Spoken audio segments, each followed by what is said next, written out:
Yes, it's a marker where not everything's walking out the door, and sometimes you got to change. You got to change your strategy and try more tactics.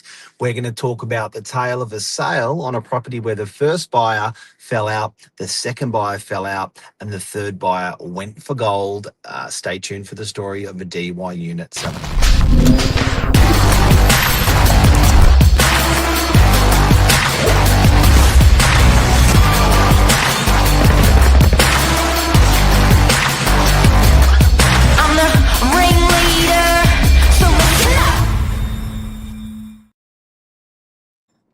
Oh, Oh, he's good back. morning.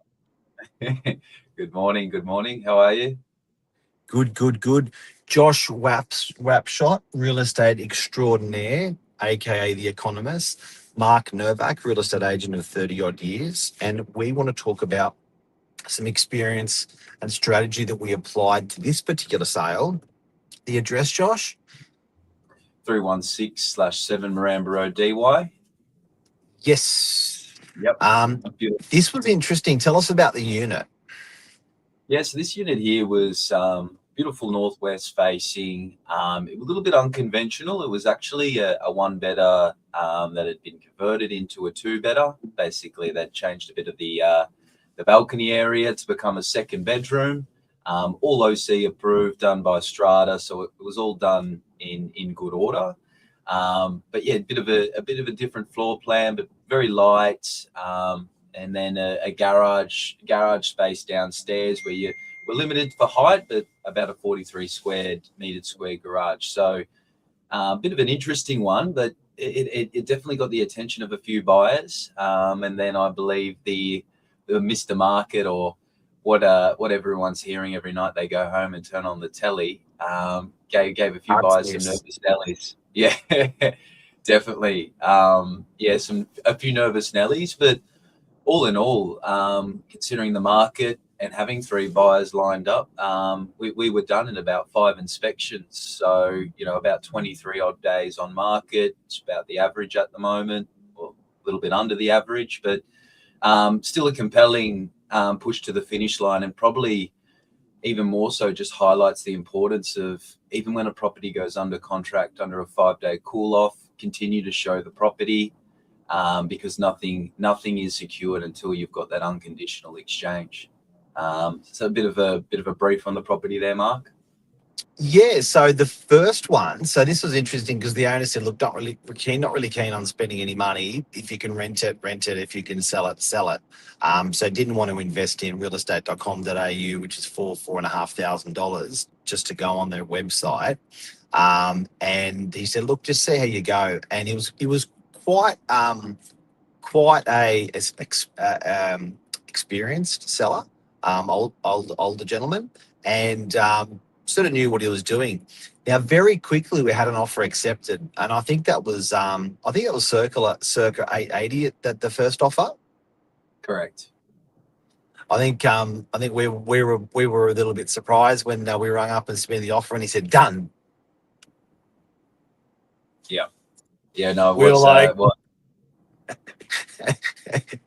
were like, okay, let's do this. And it was quite smart because that's exactly where market was. He didn't want to muck around. And then we got mucked around a little bit by the buyer. So with funding and stuff like that, and then lost a week. Still continued to open the property for sale. And it leaves you scratching your head, doesn't it, Josh? It does. But I think what really matters in this environment, if you've got only one buyer on a property, you're going to be dragging your feet to exchange. The only thing I've found in the marketplace currently that is pushing buyers to sign on the dotted line is competition. And I think one of the biggest adjustments we made during this campaign was we were originally guiding that 895 mark. We gave our advice back to the vendor, and the vendor said, you guys are the experts, let's go down to 845 guide.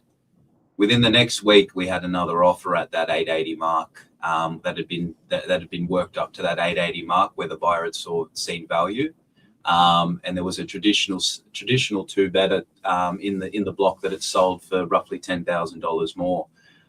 So once relaying this information back to the owner, we were back on board at 880. So I I just want to stress for people watching or are looking to sell coming online, it is so important in this marketplace to have a guide at a level where the market sees value, because then you're going to have the opportunity of not just the one buyer negotiating when you're working on your property.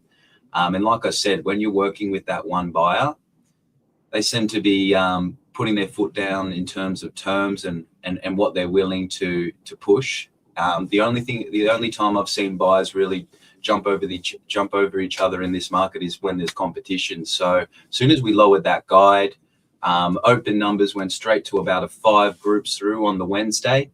That buyer actually came through for another look on that Wednesday, saw the amount of heads coming through, saw the conversations I was having with buyers there, and that was enough for them to sort of feel the confidence to go, let's lock this thing down. So I think definitely watching that, raw marketplace activity, very important to have attractive guides. Not saying, nowhere near, saying or comparing to an underquoting scenario. I'm saying guides that where the market sees value. 10%. Yeah, Exactly. It's probably the hardest conversation I've got to have as a real estate agent with a seller. Is setting of price. I quite enjoy the conversation, but it's a hard conversation, and I think as a seller, it seems to be putting sellers in an uncomfortable position where they're like, do you know what I mean? I don't really want to put that price on it. It's less than what I'll actually accept. But at the same time, you sort of got to kill the competition, and you've got to, on face value, be the best, look the best, feel the best. Even from a basic online inquiry, when a purchaser's just looking at the property, they got to go, it's got to be really exciting in every aspect, in photography, in floor plan, in pricing, which is, the real big one today. Now, it didn't even go to this. There was 3 buyers. There was 2 buyers that missed out. So it was a bit of a roller coaster ride. So another buyer came in, at the point of getting accepted with the second buyer, and offered a little bit, and no one knew who was offering what. We don't release the offers made to the purchasers. That's private. That offer made between the vendor and the purchaser. But with where they saw knowledge, it was actually where they saw value was actually at a higher point than where the other buyer saw value. So they offered a little bit more, but then they weren't happy with the strata, Josh.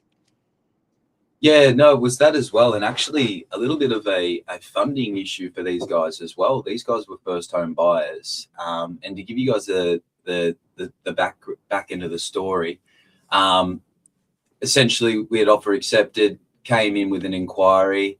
The property was vacant. Whenever I've got a property for sale and it's vacant, if I've got an opportunity to take a buyer straight to the property while it's hot, I do so. And that's what happened in this scenario. So buyer made an inquiry, took him straight over that afternoon. This looks great. Where do I sign? So we went through the process. Obviously in this market, a buyer that's, given that offer, given solicitors' details, working through a contract, you also don't want to gamble with that buyer either, in terms of, unless you've got something really solid coming in, you don't want to disrupt the flow of that deal. So basically this buyer came in, said he loved it, made the offer in writing. I said, look, for the peace of mind of my vendor, I'd need a 66W tomorrow morning from your conveyancer. We're quite to the end of the negotiations with the current purchaser. So, you really need to put your best foot forward and give my vendor the security they need. The previous buyer was opting for a 5-day cool off. So this guy actually came in with a 66W the next morning with his solicitor. And we were talking up until about 5:30 p.m. the next day. The wife came and had a look at 5:45. Josh looks great. They're at the bank waiting to put the deposit in, and all of a sudden a bit of radio silence. And then 7:30, 8 o'clock that night, hey Josh, we haven't got the unconditional in place, or we haven't got the budget if there is any future spend in regards to the strata. we're going to have to be out in this scenario. And then obviously, it's interesting, Josh, because I know you say it casually, but this is the work of an experienced agent, an experienced agency, where not every chef can have five saucepans running red hot at once. Do you know what I mean? And they'll, some will say, let's just do one saucepan, one dish, one saucepan, and just cook sequentially behind each other. But I think a great agent is actually doing that with buyers. With total transparency, by the way, I think it really sucks when buyers get screwed without their knowledge. Like they're running on a property, they're spending money on a property, they lose the property, and they say, what the hell happened there? A good chef, or has total transparency with all the dishes. Now with all the prospective buyers. So we're communicating to buyers, look, there's other interest in the property. There's another offer that's being made. We need you to we need a little bit of haste. We need you to move on. And then that same thing is, while at the same time that chef is getting instructions from the seller all the time onto how that's how they want to handle the transaction. How do they want to handle the transaction? They're getting instructions all of the time. So often, the way that sometimes we are governed to deal with a deal of selling is instructed by an owner. They say, this is how we want you to deal with my prospective buyers. So, it's not that what I'm saying sometimes is don't shoot the messenger. That you will get sometimes, but I think a good agent is really well communicating, like you are on this. What's the measure? If you ring the two buyers that missed out, they would say Josh is a good agent, rather than him, screw that agent, I just got screwed. And the one common denominator is great communication between the seller and the buyers.